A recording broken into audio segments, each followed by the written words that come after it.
And finally, to goal 5, we want to make food choices that are ecologically sustainable. Human health is dependent on the health of planet Earth. Greenhouse gas emissions could be reduced by up to 70% if people switch to plant-exclusive diets. And I like this study. A study from 2023 actually compared the carbon footprint of a variety of diets, including keto, paleo, omnivore, pescatarian, vegetarian, and vegan, and compared to vegan diets, and they looked at, the kilograms of carbon dioxide equivalents per 1,000 calories, and compared to vegan diets, the carbon footprint was 4.2 times greater in keto diets, 3.8 times greater for paleo diets, and 3.2 times greater for omnivorous diets. And why would the carbon footprint be so much lower with a vegan diet than with an animal-based diet? Or a diet containing some animal products even? Well, it's really very simple.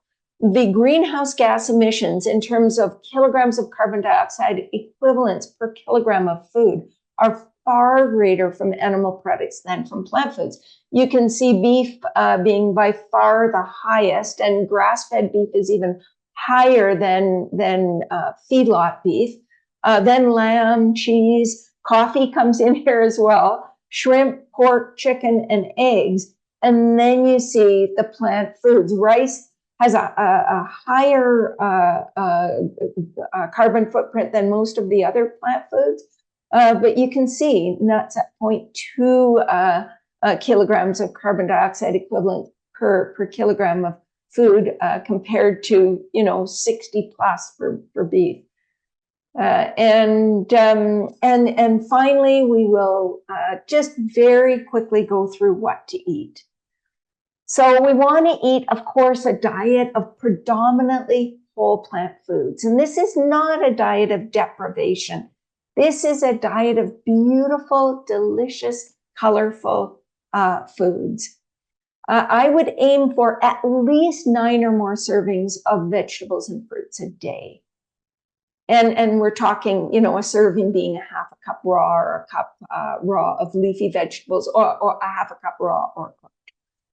And then at least 3 servings of legumes. And it doesn't mean 3 bowls of beans. It can be tofu, it can be fresh peas, it can be split peas, it can be peanut butter, it can be soy milk, for example. They can all count here.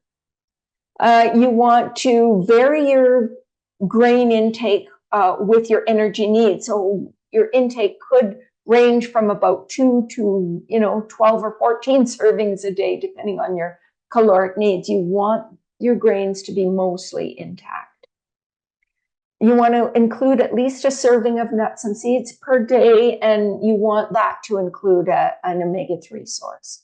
And then you want to sprinkle it all with generous amounts of herbs and spices.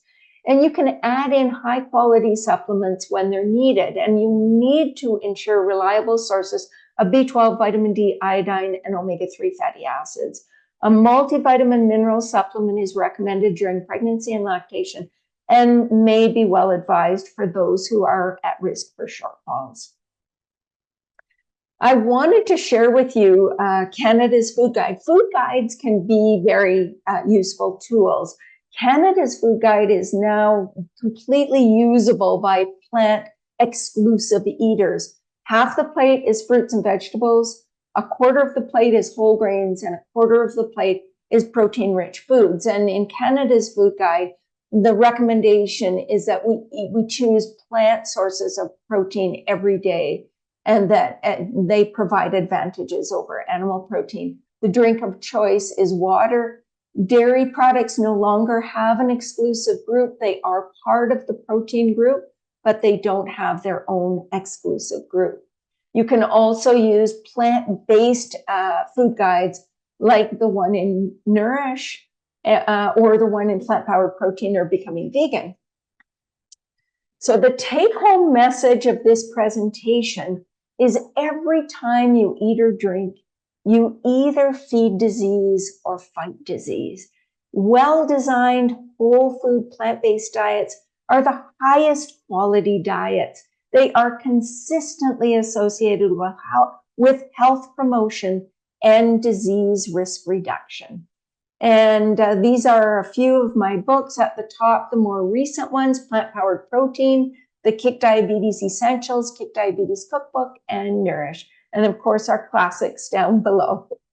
Thank you so much for your attention. And I will stop my share and take any questions you might have.